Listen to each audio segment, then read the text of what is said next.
Police atrocity के खिलाफ अगर लड़ने वाला व्यक्ति को जेल में रखा जाएगा तो आने वाले दिन में पुलिस का अत्याचार और बढ़ जाएगा। पहला पीढ़ी गोली खाएगा, दूसरा पीढ़ी जेल जाएगा और तीसरा पीढ़ी राज करेगा। और हम उसमें एक जोड़े हैं कि चौथा पीढ़ी मनुवादियों को, आरक्षण विरोधियों को जेल भेजेगा। उन पर जो 23-24 केस कर दिया था बिहार सरकार ने, फॉल्स केस पर केस लगातार, माने एक केस खत्म होता था, दूसरा, तीसरा, चौथा 23 केस कर दिया है। क्योंकि वो पुलिस के अत्याचार के खिलाफ लड़ते थे, तो इस वजह से उन पर पुलिस के द्वारा सीरीज ऑफ केस फाइल कर दिया गया है कि 99.9% जो जेल में बंद लोग हैं, जो फांसियां पड़ी हैं देश में, नेट पर है, पता कर लीजिए, जितना फांसी दिया गया है उस सब में SC, ST, most backward, OBC और माइनॉरिटी ही समाज के लोग थे।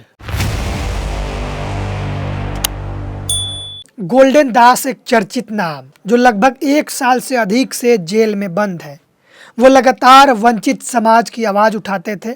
मुजफ्फरपुर में एक घटना हुई थी, उसी में आंदोलन करने गए थे, उसके बाद पुलिस उन्हें गिरफ्तार कर लेती है और अभी वो उस मामले में, कई मामला उसके बाद उनके ऊपर ओपन हो जाता है और उसके बाद वो जेल में बंद हो जाते हैं। अभी तक वो जेल में ही है। और इस मुद्दे पर बातचीत करने के लिए मेरे साथ इस वक्त मौजूद हैं पटना हाई कोर्ट के वरिष्ठ वकील अरुण कुमार कुशवाहा जी। इनसे बात करेंगे और इस मामले में जानकारी लेंगे। सर, गोल्डन दास का जो मामला पिछले 1 साल से अधिक से है, वो जेल में बंद है, क्या कुछ उसके बारे में जानकारी है? देखिए, उसमें जो हमको पता चला है, केस तो उनका जो एक पेंडिंग है वो हमारे यहाँ नहीं है, लेकिन जो उनके कुछ लोगों से पता चला है कि वो केस अंतिम केस है जिसमें बेल होने के बाद वो निकल जाएंगे। और उसकी सुनवाई भी शायद पटना हाई कोर्ट में शुक्रवार को होने वाला है, कमिंग फ्राइडे को। तो ऐसी परिस्थिति में उन पर जो 23-24 केस कर दिया था बिहार सरकार ने, फॉल्स केस पर केस लगातार, माने एक केस खत्म होता था, दूसरा, तीसरा, चौथा 23 केस कर दिया है। क्योंकि वो पुलिस के अत्याचार के खिलाफ लड़ते थे, तो इस वजह से उन पर पुलिस के द्वारा सीरीज ऑफ केस फाइल कर दिया गया है। तो सारे केसों में बेल हो गया है। अब अंतिम केस है जिसमें अगर शुक्रवार को बेल हो जाता है तो वो बाहर आ जाएंगे और अब ज़्यादा इंतज़ार करने की ज़रूरत हमको लगता है कि नहीं है। अब अंतिम केस है, चूँकि पुलिस ही उनके खिलाफ लगी हुई थी, तो झूठा सच्चा डायरी फायरी में इतना गलत उनके खिलाफ लिख देता था कि उसके आधार पर जज भी थोड़ा हिचकिचा जाते थे। लेकिन अब अंतिम है और इसमें हमको लगता है कि 1-2 हफ्ता में इस पर फैसला हो जाएगा। अगर बेल मिल जाता है ये अंतिम केस में तो बाहर आ जाएंगे, यही स्थिति है। क्या कहेंगे सर गोल्डन दास के बारे में, जो इतने दिनों से जेल में है, अब वो बाहर रहते आवाज़ उठाते हैं समाज के लिए, तो समाज के लिए कितना महत्वपूर्ण उनका योगदान है, कितना ज़रूरत है उनका? बिल्कुल, आप जानते होंगे बिहार लेनिन अमर शहीद जगदेव प्रसाद ही कहते थे कि पहला पीढ़ी गोली खाएगा, दूसरा पीढ़ी जेल जाएगा और तीसरा पीढ़ी राज करेगा। और हम उसमें एक जोड़े हैं कि चौथा पीढ़ी मनुवादियों को, आरक्षण विरोधियों को जेल भेजेगा। 3 पीढ़ी तक तो जगदेव बाबू बता दिए थे कि पहला पीढ़ी गोली खाएगा, दूसरा पीढ़ी जेल जाएगा, तीसरा पीढ़ी राज करेगा और चौथा पीढ़ी जो आएगा वो मनुवादियों को, आरक्षण विरोधियों को जेल भेजेगा। क्योंकि न्यायपालिका में हमारा 90% जब हिस्सेदारी हो जाएगा, जब हम जज बनेंगे, हमारे लोग बनेंगे, SC, ST, most backward, OBC और माइनॉरिटी समाज के जब जज बनेंगे, तो नेचुरल है कि जो क्राइम करेगा उसके खिलाफ जो है हम लोग पूरा वातावरण बनाएंगे और वो लोग को जेल जाना पड़ेगा।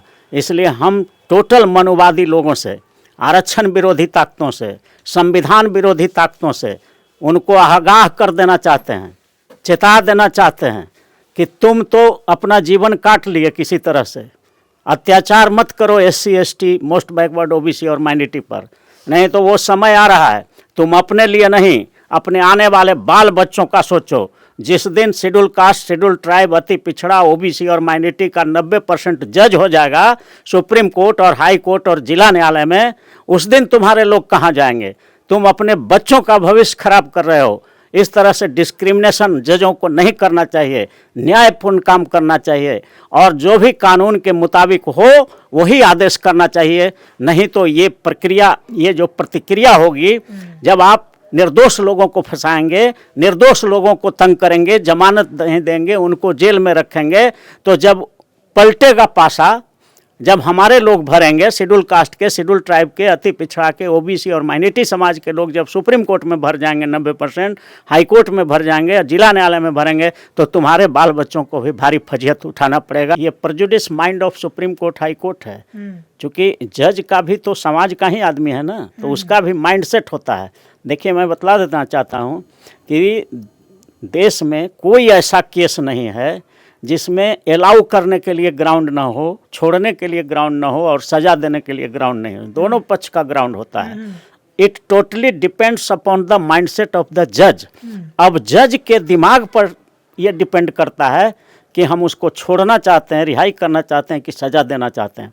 अगर रिहाई करना है तो रिहाई वाला सब पॉइंट लिखवा देंगे, अगर सजा करना है तो सजा देने वाला, दोनों पक्ष का वकील रखता है ना, सजा देना है तो सजा देने वाला सब पॉइंट लिखवा के सजा कर देंगे, छोड़ना है तो छोड़ने वाला ग्राउंड को लिखवा करके और छोड़ देंगे। तो ये जज डिसाइड करता है।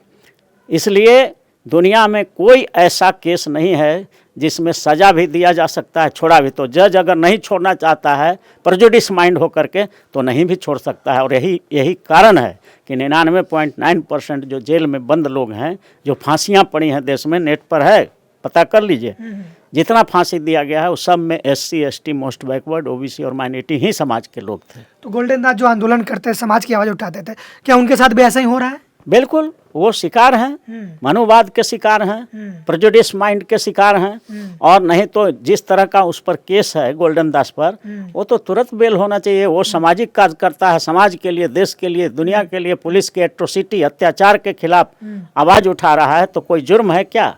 इसलिए इसी तरह से जैसे आज शेड्यूल कास्ट, शेड्यूल ट्राइब, अति पिछड़ा, ओबीसी और माइनॉरिटी पर अत्याचार हो रहा है, तो ये अपने बाल बच्चों के भविष्य के लिए वर्तमान न्यायाधीशों से हम कहना चाहते हैं कि अगर उनका भविष्य आप उज्जवल देखना चाहते हैं, आप अपने बाल बच्चों का, तो कम से कम न्यायपूर्ण बात करिए, जो कानून सम्मत बात हो वही करिए, कहीं बायस्ड होकर के आप कोई निर्णय न दें।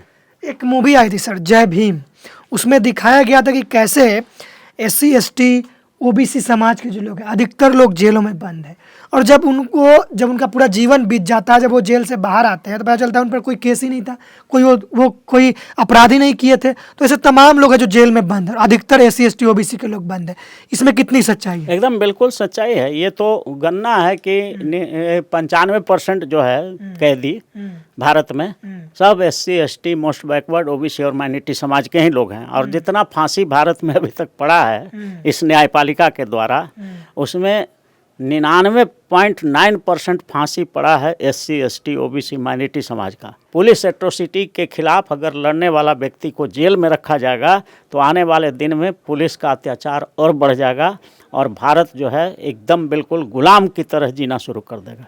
सर, जुडिशियल सिस्टम में पूरी तरीके से कास्टिज्म है, जिस तरीके से आप बताए हैं। कास्टिज्म का तो प्रकाष्ठा है, देख ही रहे हैं। कॉलेजियम में जितना भी बहाली होगा, तो कॉलेजियम जब भी नाम भेजता है हाई कोर्ट और सुप्रीम कोर्ट के जज के लिए, तो शेड्यूल कास्ट का नहीं रहेगा, शेड्यूल ट्राइब का नहीं रहेगा, अति पिछड़ा का उसमें नहीं रहेगा, ओबीसी का नहीं रहेगा, माइनॉरिटी का नहीं रहेगा, सिर्फ और सिर्फ उच्च जाति वर्ग के, जनरल क्लास के लोगों का ही नाम भेजता है। पूरे देश का हाई कोर्ट का कॉलेजियम और सुप्रीम कोर्ट का भी कॉलेजियम इक्का दुक्का कहीं कभी दे दिया, वो दिखाने के लिए। तो जबकि शेड्यूल कास्ट, शेड्यूल ट्राइब, अति पिछड़ा, ओबीसी माइनॉरिटी का हजारों हजार की संख्या में कॉम्पिटेंट लॉयर हैं, योग्य वकील हैं, जो जज बनेंगे तो ये सीटिंग जजों से बढ़िया काम करेंगे। लेकिन उनका नाम इसलिए नहीं जाता है कि कॉलेजियम में उनका आदमी नहीं होता है। कॉलेजियम का जो मेंबर होता है वो सब के सब जो है उच्च जाति वर्ग के होते हैं, आरक्षण विरोधी समाज के लोग होते हैं या संविधान विरोधी होते हैं, और वो इतना प्रेजुडिस होते हैं कि अपने ही भाई का, भतीजा का, चचा का, दामाद का नाम भेज देते हैं। और जनरल कोई कंपटीशन तो है नहीं, इसीलिए ऐसा स्थिति पैदा हो गया है कि सुप्रीम कोर्ट, हाई कोर्ट में 250 से 300 परिवार का ही जज होता है। ये बहुत खतरनाक है देश के लिए। तो सर, ये सुप्रीम कोर्ट हाई कोर्ट में है, जो सिविल कोर्ट है, जो डिस्ट्रिक्ट वाइज कोर्ट है, वहाँ कैसे होता है? वहाँ तो हम लोगों ने 15-20 साल आंदोलन जब चला है बिहार में, तो बिहार में हम लोगों ने आरक्षण लागू करवाया। 2017 के जनवरी में 50% आरक्षण लागू हुआ कि डिस्ट्रिक्ट जज तक बहाली होगी तो उसके लिए वैकेंसी निकलेगा और उसमें 50% आरक्षण होगा। तो अब धड़ल्ले से 50% जज जो है लोअर कोर्ट में डिस्ट्रिक्ट जज तक हमारे लोग SC ST OBC माइनॉरिटी का बनने लगे हैं। तो अब थोड़ा सा नीचे में ठीक हो गया है, लेकिन अब सुप्रीम कोर्ट हाई कोर्ट में अभी भी वही स्थिति है। वंशवाद, परिवारवाद, कॉलेजियम का नाम पूरा संविधान का आर्टिकल 1 से लेकर 395 तक पढ़ जाइए, कहीं कॉलेजियम का नामो निशाने नहीं है।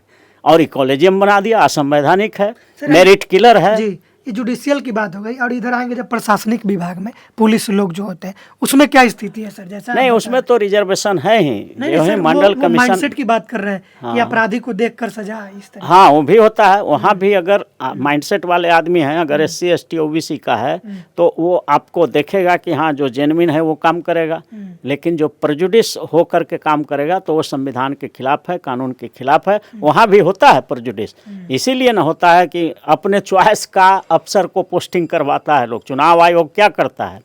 चुनाव आयोग जब ही चुनाव आता है तो सारा DM SP जितना रहता है वो सबको तबादला करके अपन चॉइस के लोग को ले आता है ताकि हम जो कहें वो फॉलो हो।